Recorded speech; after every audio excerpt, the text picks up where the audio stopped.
Apa kabar pemirsa? Bertemu lagi bersama saya Yusli Hayanti dalam Warta Parlamentaria. Kami sudah menyiapkan beragam informasi seputar kinerja dan kegiatan anggota DPR RI. Inilah Warta Parlamentaria selengkapnya.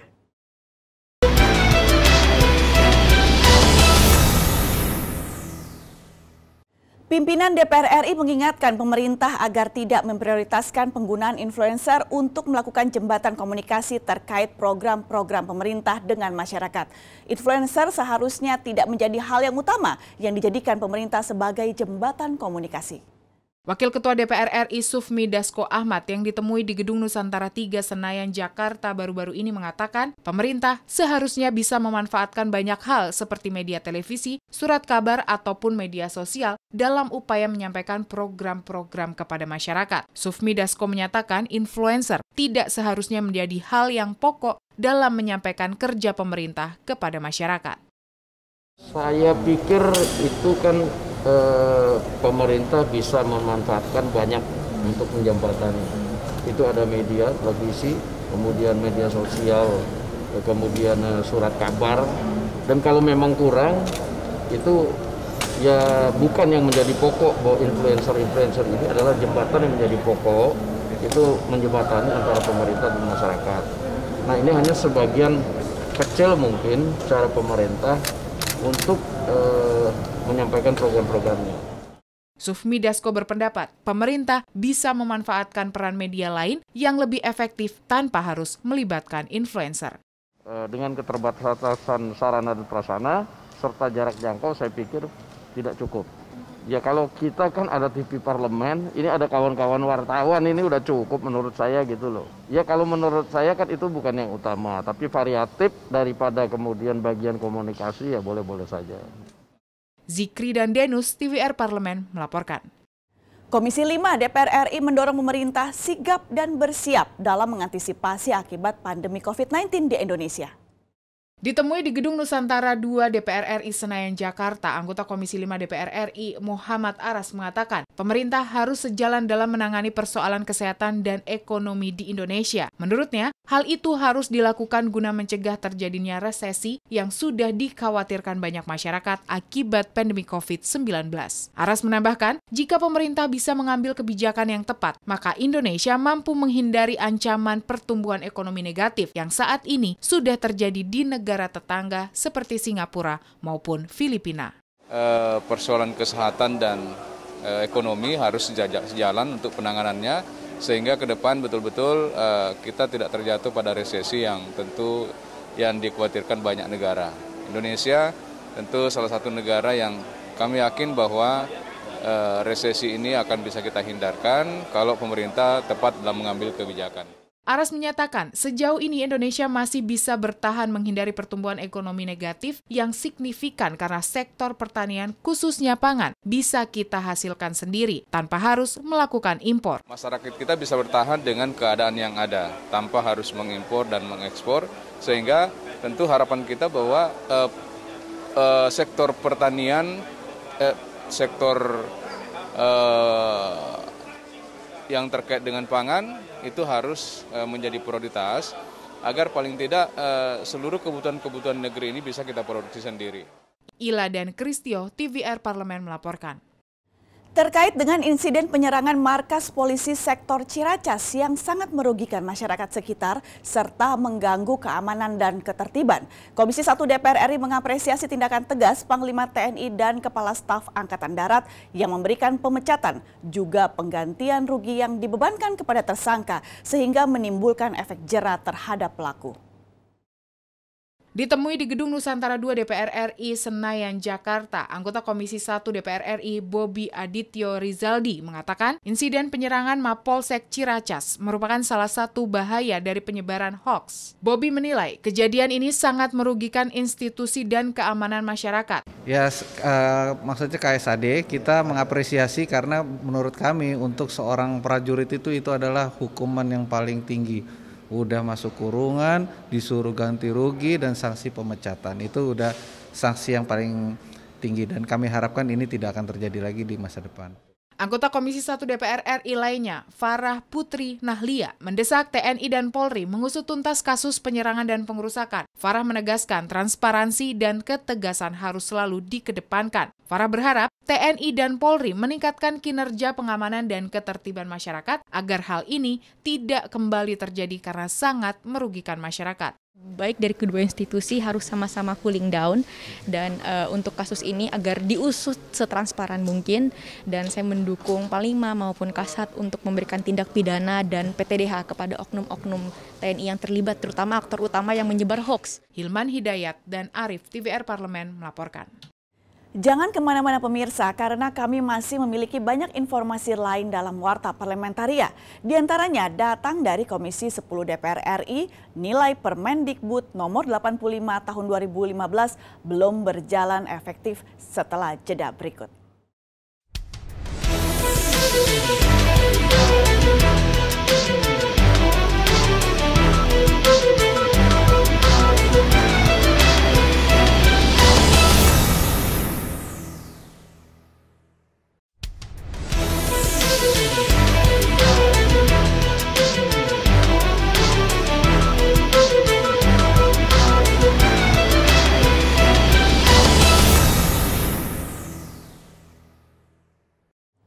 Komisi 10 DPR RI menilai Peraturan Menteri Pendidikan dan Kebudayaan Nomor 82 Tahun 2015 tentang pencegahan dan penanggulangan tindak kekerasan di lingkungan satuan pendidikan belum berjalan efektif di sekolah.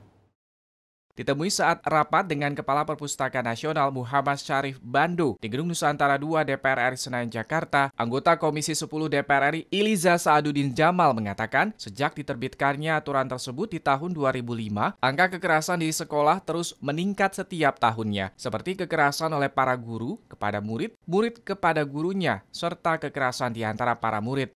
Dan sistem pendidikan kita memang harus mengutamakan bagaimana mendidik anak itu bisa menjadi manusia yang bisa memanusiakan manusia itu sendiri. Reinhard Sinaga, contoh yang harus dicontoh oleh pemerintah Indonesia, dia adalah seorang dokter, kuliah bahkan di universitas terkenal di Indonesia, tapi kemudian tidak berperilaku cukup baik. Menurut Iliza, sekolah tidak hanya tempat untuk mengasah intelektualitas, namun perlu dibarengi dengan pendidikan agama untuk mencetak peserta didik yang bertingkah laku baik. Karena dalam pendidikan agama yang didapatkan siswa dari sekolah maupun keluarga, diajarkan kasih sayang antar sesama manusia. Pendidikan dari sisi intelijensi tidak cukup. Harus juga diisi bagaimana dari spiritualitasnya, emosionalnya, sehingga dia menjadi manusia yang utuh. Jadi bukan hanya dia memiliki ilmu pengetahuan yang tinggi, tapi dia juga paham untuk apa dia hidup, dari mana dia mau kemana dia, dan bagaimana perilaku yang harus dia lakukan. Habibi dan Zia, TVR Parlemen, melaporkan. Komisi 7 soroti kerugian Pertamina pada semester pertama tahun 2020 sebesar 11 triliun rupiah. Anggota Komisi 7 DPR RI Ratna Juwitasari menyampaikan, Komisi 7 DPR RI mendorong Pertamina memiliki langkah mitigasi yang lebih konkret untuk menghindari terjadinya kerugian di masa mendatang. Ratna Juwita juga mendesak Direksi Pertamina untuk bergerak cepat membalikan kinerja agar dapat mencatat keuntungan di paruh kedua. Faktanya saat terjadi kerugian tersebut, Pertamina toh juga tidak menurunkan harga jual dari BBM yang untuk masyarakat tersebut gitu. Jadi tadi sudah disampaikan oleh teman-teman di Komisi 7 juga bahwa langkah-langkah mitigasinya itu harus lebih lebih real gitu, lebih konkret sehingga hal-hal semacam itu tidak terulang kembali begitu. Wakil Ketua Komisi 7 DPR RI Edi Suparno mengatakan Pertamina harus fokus pada rencana pemulihan bisnis meski kerugian tidak dapat dihindari. Mengingat perekonomian Indonesia pada semester pertama terhenti. Menurut Edi, saat ini Pertamina harus melakukan komunikasi yang proaktif agar publik mengetahui langkah yang akan diambil. Yang perlu difokuskan adalah bagaimana recovery plan ke depan. Recovery plan ke depan, jadi bisnis plan yang menjadi pijakan dari strategi recovery itu seberapa kredibel. Tadi sudah disampaikan oleh Ibu CFO tentang beberapa langkah yang dilakukan, tetapi ya ini perlu kita sama-sama kita komunikasikan. Dan Rifki Magdudi, TVR Parlemen melaporkan.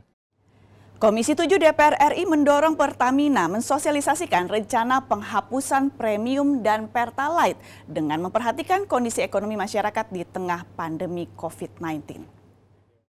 Wakil Ketua Komisi 7 DPR RI Edi Suparno mendorong Pertamina memberikan masa transisi yang cukup dan bertahap kepada masyarakat terkait rencana penghapusan premium dan Pertalite, karena premium dan Pertalite masih dibutuhkan masyarakat. Edi meminta uji coba penghapusan premium dan Pertalite terlebih dahulu dilakukan di beberapa kota besar, tidak untuk daerah terdepan, terpencil dan tertinggal yang perlu mendapatkan perlakuan khusus. Kuncinya adalah di masa sosialisasi dan transisi harus cukup. Nah itu supaya terkomunikasi dengan baik. Karena pada akhirnya masyarakat Indonesia juga menghendaki adanya perbaikan lingkungan hidup. Ya, dan jika memang sudah terkomunikasi dengan baik, saya kira masyarakat secara umum yaitu akan memahami jika memang adanya peningkatan harga karena memang kita ingin menyelamatkan lingkungan hidup. Sementara itu, anggota Komisi 7 DPR RI Ratna Juwitasari mendukung ratifikasi Paris Agreement dengan menggunakan bahan bakar ramah lingkungan. Namun dirinya meminta Pertamina menunda penghapusan premium dan Pertalite dengan mempertimbangkan kondisi masyarakat di masa pandemi COVID-19. Ratna meminta Pertamina mempersiapkan bahan bakar substitusi dengan memperhatikan nilai ekonomi dan kesiapan distribusi. Bahwa daerah yang 3T itu untuk BBM 1 harga aja mereka belum kelar, masa ini mau diganti-ganti segala gitu kan. Biarkan rakyat ini menyesuaikan diri dengan kondisinya mereka, biarkan rakyat ini nyaman dulu lah melakukan kegiatan mereka sehari-hari dalam bentuk ekonomi dan lain sebagainya. Jadi Helmi dan Arif, TVR Parlemen, melaporkan. Anggota Komisi 9 DPR RI menyayangkan penyaluran program bantuan dari pemerintah termasuk bantuan untuk pekerja belum maksimal. Kementerian yang terkait dengan program bantuan pemerintah seharusnya melakukan sinkronisasi. Ditemui di Gedung Nusantara 1 DPR RI Jakarta, Saleh Partaunan Daulay mengatakan, koordinasi antara kementerian sangat penting agar program bansos dari pemerintah disalurkan tepat sasaran dan tepat guna sesuai klasifikasinya.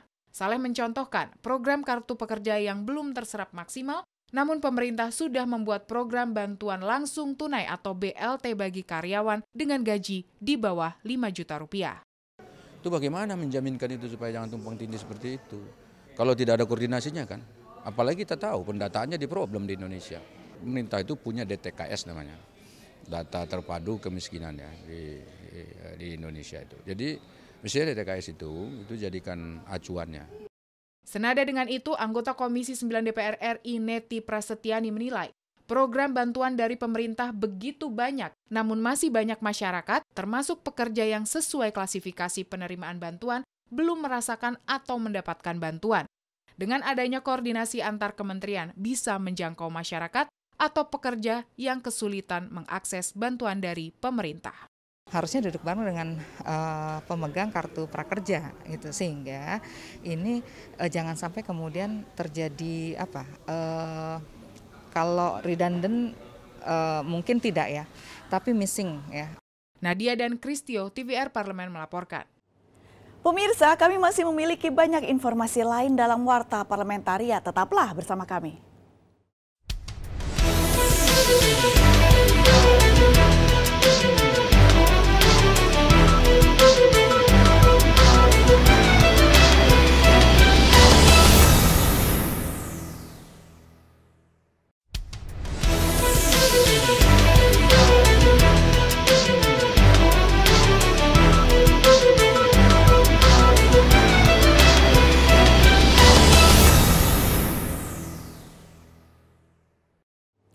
Anggota DPR RI mengajak generasi muda meneladani nilai-nilai perjuangan dan jasa pahlawan nasional, termasuk Ketua DPR RI periode 1972 hingga 1978 Idam Halid.